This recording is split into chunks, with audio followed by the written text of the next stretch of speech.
तो मित्रों स्वागत है आप सभी का मेरे YouTube चैनल क्योस 39 में। तो आज का जो टॉपिक है वो है मनुष्य में पोषण। तो मनुष्य में पोषण कैसे होता है, पोषक तत्व कैसे ग्रहण करता है, तो इसके बारे में हम आज जो है संक्षेप में स्टडी करेंगे। तो यहाँ पर आता है सबसे पहले ये 5 प्रक्रियाओं में संपन्न होती है मनुष्य में पोषण। पहला होता है अंतःग्रहण। अंतःग्रहण का मतलब भोजन को मुख के माध्यम से शरीर में प्रवेश कराया जाता है, उसको क्या कहते हैं, अंतःग्रहण। दूसरा चरण होता है पाचन। जब भोजन जो है अंदर एंटर कर जाता है या अंदर आपका जो है वो आ जाता है शरीर के मुख के द्वारा, तो उसके बाद जो है उसके जो जटिल पदार्थ होते हैं भोजन में, उसको सरल पदार्थों में तोड़ लिया जाता है ताकि उसे पचाने में आसानी हो। इस प्रक्रिया को क्या कहते हैं, पाचन। जटिल पदार्थों को सरल पदार्थों में तोड़ने की प्रक्रिया को हम क्या कहेंगे, पाचन। तीसरा होता है अवशोषण। जब शरीर में भोजन पच चुका होता है तो भोजन में से जो फायदेमंद चीज़ें होती हैं, प्रोटीन, विटामिन, ग्लूकोज इत्यादि, इन सारी सभी चीज़ों को जो है शरीर अवशोषित कर लेता है, सोख लेता है, अपने शरीर में रख लेता है। तो इस प्रक्रिया को कहते हैं अवशोषण। चौथा स्वांगीकरण। जब शरीर अवशोषित कर लेगा फायदेमंद चीज़ों को, ग्लूकोज को, प्रोटीन को, विटामिन इत्यादियों को, तो वो शरीर में अलग अलग रूप में जो है शरीर की वृद्धि करने में प्रोटीन का उपयोग होता है, फिर शरीर में ऊर्जा बनाने के लिए ग्लूकोज का उपयोग होता है, और भिन्न भिन्न तरीकों से जो है विटामिन का भी उपयोग होता है। तो इन सभी चीज़ों का शरीर में जो उपयोग होता है, इस्तेमाल होता है, उस प्रक्रिया को क्या कहते हैं, स्वांगीकरण। जो भोजन से हमने हासिल किया है ना, जो जितने भी पोषक तत्व, उनका शरीर में उपयोग ही स्वांगीकरण कहलाता है। पांचवा आता है बहिक्षेपण। अब भोजन में सारी फायदेमंद चीजें अवशोषित हो चुकी हैं, तो शेष बाकी बचा जो है कचरा या वर्ज्य पदार्थ या मल जो है वो सारा जो है गुदा द्वार से बाहर कर दिया जाता है, गुदा द्वार से। तो इस प्रक्रिया को क्या कहते हैं, बहिक्षेपण। तो ये 5 चरणों में होता है। तो सबसे पहले हम बात करते हैं अब आहार नाल के बारे में। तो आहार नाल क्या होता है, तो आहार नाल ये मुख से शुरू होकर के ग्रसिका से होता हुआ अमाशय, अमाशय से फिर आपका आता है शुद्रांत्र, जिसको छोटी आंत कहते हैं, फिर ये बड़ी आंत आता है, वृहद्रांत्र कहते हैं, फिर गोदा द्वार। ये सारा नलिकाकार भाग में प्रोसेस होता है। ये पूरी जो नलिकाकार भाग है मुख से लेकर गोदा द्वार तक, उसी को हम कहते हैं आहार नाल, जिसकी लंबाई लगभग आपकी 9 मीटर के आसपास होती है। अब आता है मुंह। तो मुंह क्या करता है, तो मुंह जो है भोजन का अंतःग्रहण करता है, मैंने आपको बताया था। अब भोजन का पाचन जो है वो मुख से ही शुरू होता है, ये भी याद रखिएगा। अब आगे आता है दांत। दांत क्या काम करता है, भोजन को चबाने का कार्य करता है। दांत भोजन को अच्छे से चबाता है, छोटे छोटे टुकड़ों में तोड़ता है। तीसरा जीभ, जीभवा जिसे कहते हैं, तो जीभ क्या करता है, भोजन को निगलने का कार्य करता है और खाने को लार से मिश्रण करने का कार्य करता है। 2 कार्य होते हैं। लार ग्रंथि, लार ग्रंथि क्या होती है, तो यहाँ पर मैंने नोट के रूप में लिखवाया हुआ है। ग्रंथि और एंजाइम क्या होते हैं, हमारे शरीर में कुछ विशेष अंग होते हैं जहाँ से जो भोजन के पाचन वाले रसायन निकलते हैं, जिनको एंजाइम कहते हैं। तो भोजन को पचाने वाले रसायन क्या कहलाते हैं, एंजाइम, और वो खाने की पाचन की प्रक्रिया को तेज भी करते हैं, एंजाइम। और एंजाइम जहाँ से स्रावित होता है शरीर के अंग से, उस अंग को कहते हैं ग्रंथि। तो लार ग्रंथि जो है मुख के अंदर होती है। इसका क्या कार्य है, लार ग्रंथि से लार निकलता है। लार के 2 कार्य होते हैं, जो खाने को गीला करता है, गीला करने से क्या मदद मिलेगी, खाने को निगलने में आसानी होती है। दूसरा कार्य क्या होता है, लार के अंदर होता है एंजाइम लार एमिलेस। लार एमिलेस जो है वो स्टार्च को किस में बदलता है, शर्करा में। लार एमिलेस एंजाइम लार में होता है, वो स्टार्च को किस में बदलता है, शर्करा में। अब आप कहोगे कि ये स्टार्च क्या है और शर्करा क्या है, तो यहां पर आते हैं। ये है सूत्र, ये स्टार्च का सूत्र है और ये आपका जो है शर्करा का सूत्र है। अभी अगर मैं समझाऊं तो हमें पता है एक चेन जो है छोटी छोटी कड़ियों से जुड़कर बनी होती है। उसी प्रकार से आपका जो होता है स्टार्च, ये स्टार्च का सूत्र है। ये छोटी छोटी कड़ियों से कई कड़ियां जुड़ती हैं, 10 हो सकती है, 20 हो सकती हैं। तो ये इन छोटी छोटी कड़ियों से जुड़ करके उसमें संख्या कितनी है, n है। इस पूरे सूत्र को कहते हैं हम स्टार्च, और ये छोटे छोटे टुकड़ों में टूटता है, इन टुकड़ों में टूटता है, और इनको हम क्या कहते हैं, आपका शर्करा। ठीक है, तो इससे इसमें बदलने की प्रक्रिया जो है वो कौन करा के देता है, लार एमिलेस, जो एंजाइम होता है लार के अंदर।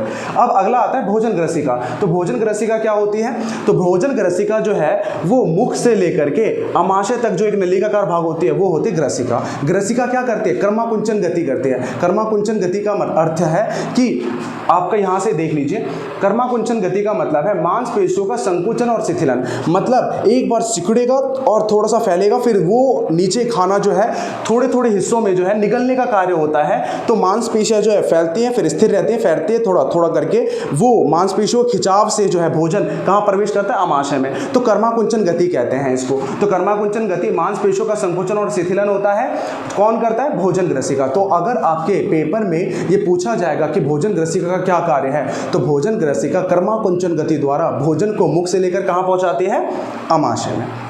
फिर आता है अमाशय। अमाशय के अंदर क्या होता है, जठर ग्रंथि। अमाशय के अंदर जठर ग्रंथि होते हैं, 3 रसायन, ये 3 एंजाइम छोड़ता है। कौन कौन से, हाइड्रोक्लोरिक अम्ल, पेप्सिन और श्लेष्मा। तो हाइड्रोक्लोरिक अम्ल जिसका सूत्र होता है HCl सूत्र होता है, वो क्या कार्य करता है, ये हाइड्रोक्लोरिक अम्ल जो है वो भोजन को अम्लीय माध्यम में तैयार करता है, अम्ल बनाता है, खुद खट्टा होता है। अम्ल वो पदार्थ होते हैं जो खट्टे होते हैं, तो ये भोजन को अम्लीय बनाता है, खट्टा बनाता है। क्यों बनाएगा भाई, तो इसका कोई कारण होगा बनाने का, तो उसका कारण है। तो अम्लीय माध्यम तैयार इसलिए करता है ताकि पेप्सिन कार्य कर सके।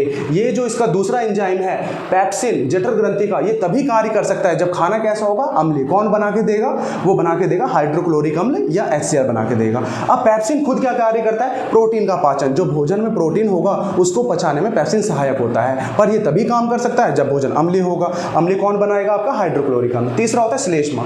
अब हाइड्रोक्लोरिक अम्ल जो होता है बहुत खतरनाक होता है, उसका pH मान लगभग 0 के नजदीक होता है। तो अगर मैं शरीर में डाल लूँ तो हमारे शरीर के भाग को जला सकता है, बहुत नुकसान पहुंचा सकता है। तो हमारे जो अमाशय जो होता है उसके अंदर भीतरी आस्तर को भी नुकसान पहुंचा सकता है हाइड्रोक्लोरिक अम्ल। तो उससे कौन बचाव करता है, श्लेष्मा। HCl से आंतरिक आस्तर की रक्षा करता है श्लेष्मा। अब मान लीजिए कि किसी के शरीर में, किसी प्राणी के शरीर में अगर श्लेष्मा कम मात्रा में बनता है या श्लेष्मा कम रहता है उसके शरीर में, तो हाइड्रोक्लोरिक अम्ल जो है वो नुकसान पहुंचा सकता है भीतरी आस्तर को। तो उससे एक बीमारी होती है जिसको हम अल्सर कहते हैं। अब आगे आते हैं शुद्रांध्र में। शुद्रांध्र को हम किस नाम से जानते हैं, इसको छोटी आंत के नाम से जानते हैं। तो इसके कार्य की बात करते हैं। तो शुद्रांध्र में, छोटी आंत में जो वो रस छोड़ता है उसे कहते हैं आंतरस। आंतरस या छोटी आंतरस। और ये आंतरस के कार्य दे रखे हैं, 3 कार्य करता है ये।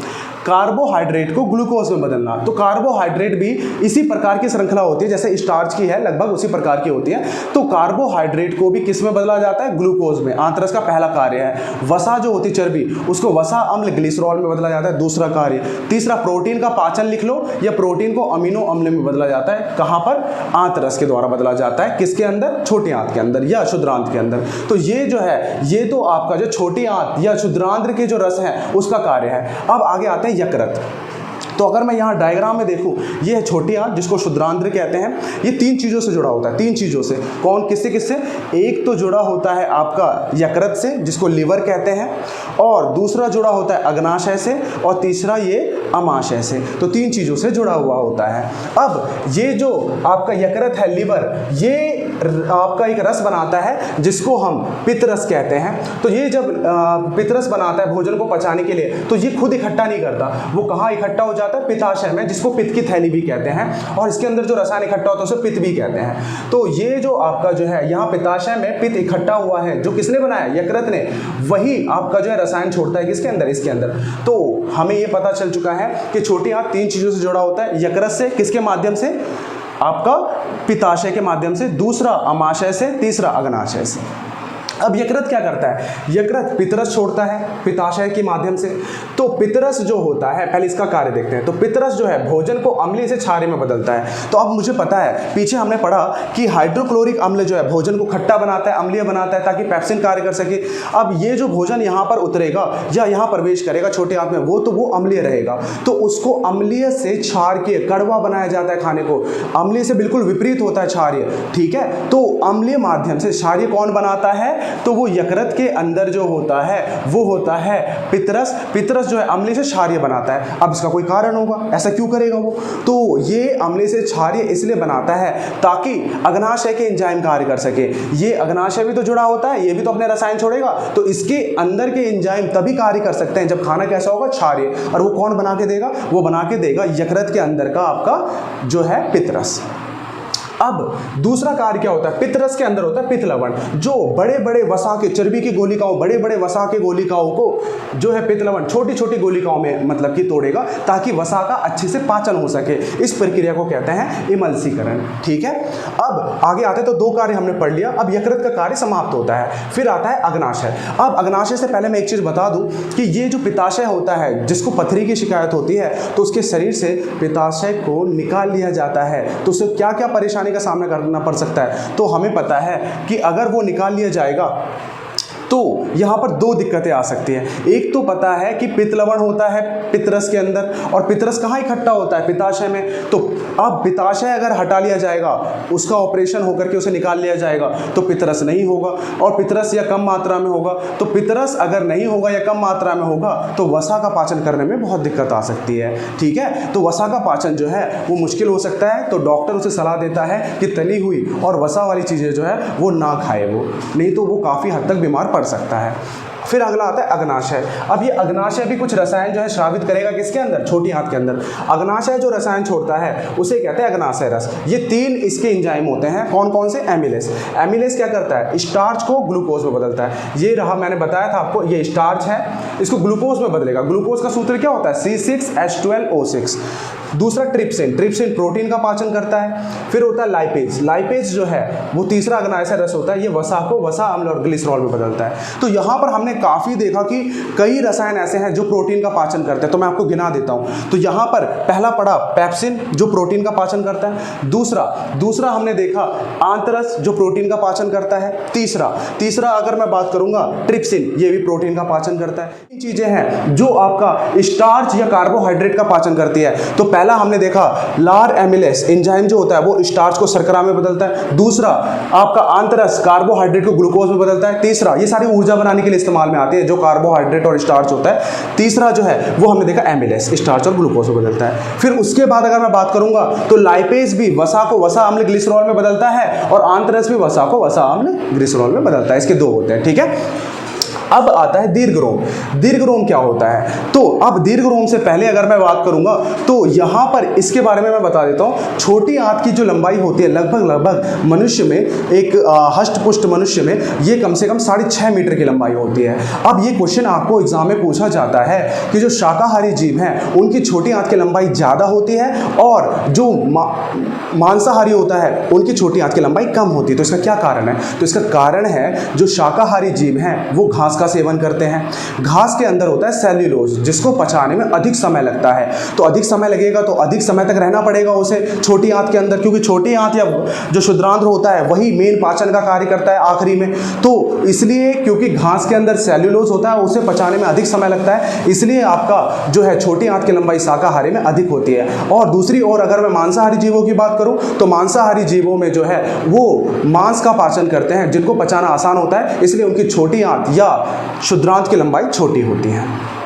अब हम आगे आएंगे तो उसके बाद फिर बताएंगे दीर्घरोम। अगर मैं छोटी आंत को थोड़ा जूम करके देखूं तो उसके अंदर भीतरी आस्तर पर उंगली जैसे निकले हुए प्रवर्ध होते हैं, उंगली जैसे निकले हुए होते हैं। ठीक है, तो जो पचा हुआ भोजन जो है, यहाँ पे पचा हुआ भोजन जब आगे बढ़ता है तो ये उंगली जैसे प्रवर्ध जो है सारी पोषक तत्व खींच लेता है, अवशोषित कर लेता है। तो अवशोषित कर लेगा प्रोटीन, विटामिन और ग्लूकोज को अवशोषित कर लेगा, शरीर में प्रवेश करा लेगा। ठीक है, कौन, दीर्घरोम। तो दीर्घरोम क्या है, क्षुद्रांत के भीतरी सतह पर उंगली जैसे प्रवर्ध होते हैं, अवशोषण का सतही क्षेत्रफल बढ़ाते हैं और पोषक तत्वों को अवशोषित कर लेते हैं शरीर के अंदर। अब ये शरीर के अंदर अवशोषित कर लेते हैं तो ये जो जुड़ा होता है ये आपका नसों से जुड़ा होता है, रक्त नलिकाओं से जुड़ा होता है। तो जैसे ये अवशोषित करता है तो ये सारा रक्त को दे देता है, और रक्त का संचार पूरे शरीर में हर भाग में होता है, तो हर जगह पर आपका प्रोटीन, विटामिन और ग्लूकोज पहुंचा दिया जाता है इत्यादि। ठीक है, तो ये क्षुद्रांध्र जो होता है उसके भीतरी आस्तर पर उंगली जैसे प्रवर्ध होते हैं, उसको दीर्घरोम कहते हैं, और ये खाने को अवशोषित करता है और किसको दे देता है, रक्त नलिकाओं को, और वो पूरे शरीर में घूम घूम कर